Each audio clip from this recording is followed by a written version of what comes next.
having to reconcile that, it softens people. You know, it's hard to be mad at somebody when you know them. It's hard to, it's easy to vilify somebody as long as they're a stranger. It's like people talk about, you know, I was a homophobe until I actually found out some of my friends were gay, and all of a sudden they're decent people, and so now I'm not a homophobe anymore, and it softens people that way.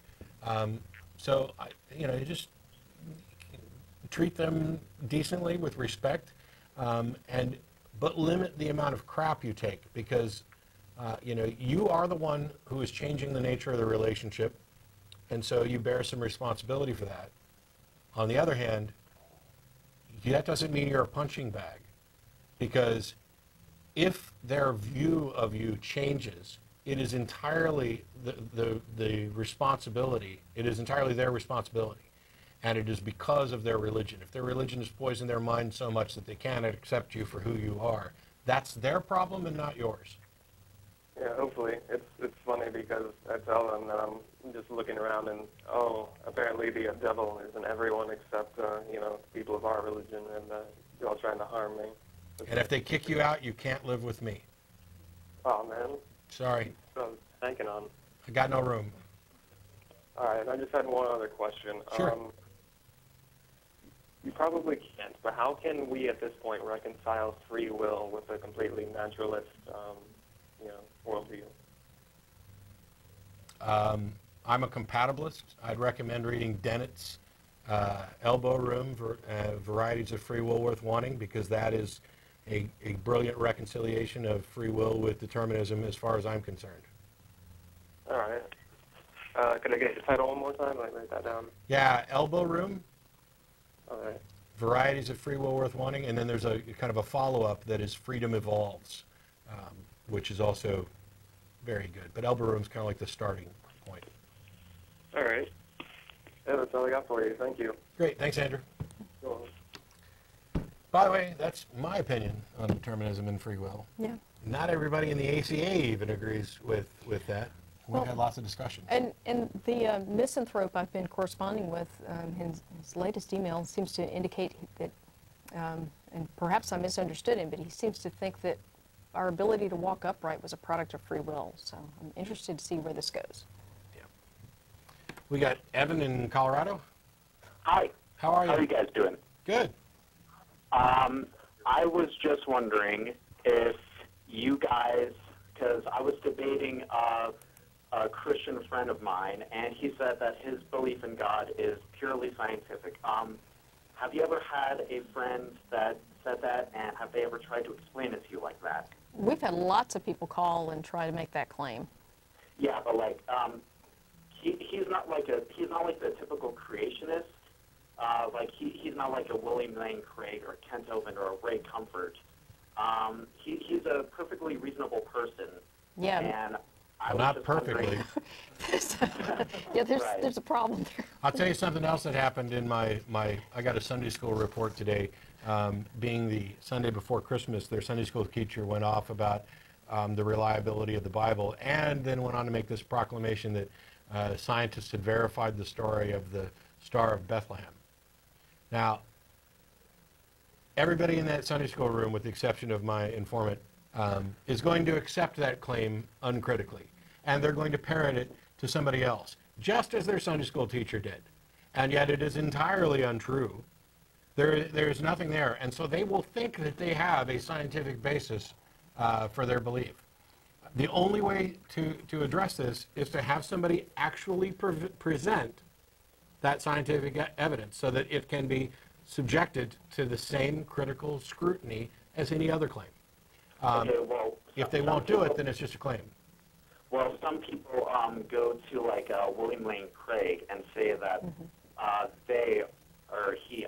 he is like the source of their information, and people just gobble it. I can't speak today. Gobble it up as if it were true. Yeah. Yep. Okay, that's all the questions I have. Well, what kind of scientific evidence does your friend present? I don't know, because he was replying to one of my atheist blogs that I've written, And the blog that he was referring to, I deleted them because my girlfriend got mad at me because, oh, you're an atheist and I'm a Christian. And I was just writing all these atheist blogs, and she didn't like that, so I deleted them. So you're unequally yoked, too. Yeah, So you're not only going out, you're not only dating somebody who strongly disagrees with you, but you're whipped as well. Yeah. Well, I think it's better to be whipped than to have no one at all. That's my personal opinion. And that's fine if that's the way you feel. That's your prerogative. Yeah. I'd rather be with somebody who cares about me for who I am, and I don't have to pretend to be somebody I'm not. And barring that, I'd rather be by myself.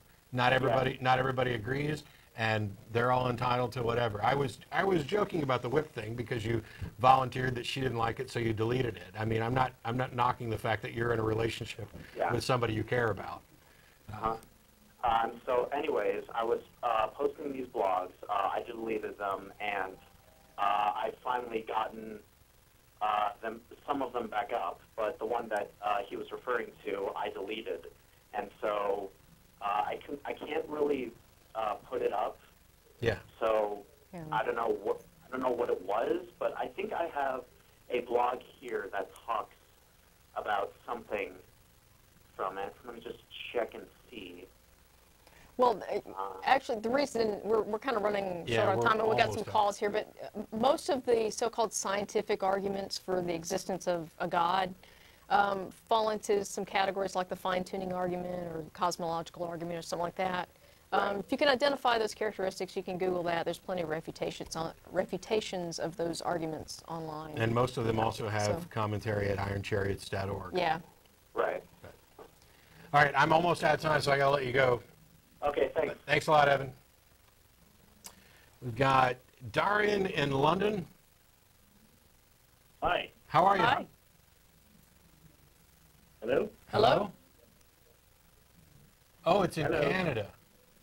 Yeah, Canada. Yeah, that's you. Awesome.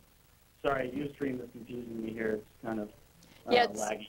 Yeah, Okay. it's best if you mute that and just talk to us. Yeah, ignore the stream. Yeah. I just closed it because it's confusing.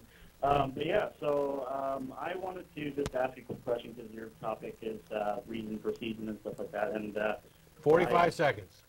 Oh, 45 seconds. Wow.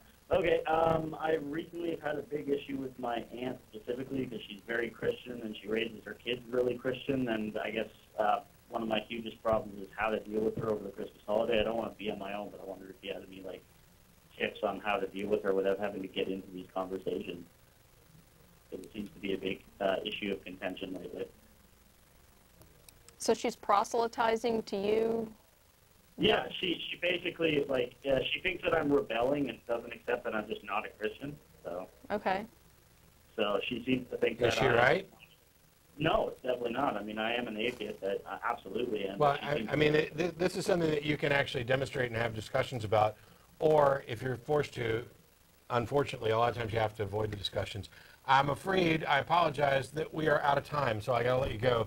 Thanks to the crew, who, if they've got the camera Our ready, awesome crew there. they can show themselves.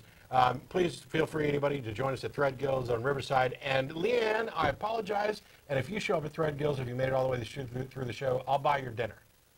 So we look forward to seeing you all again next week. Thanks, everybody, for tuning in. And there's the information on our new opening theme and music. Yeah. See you next week.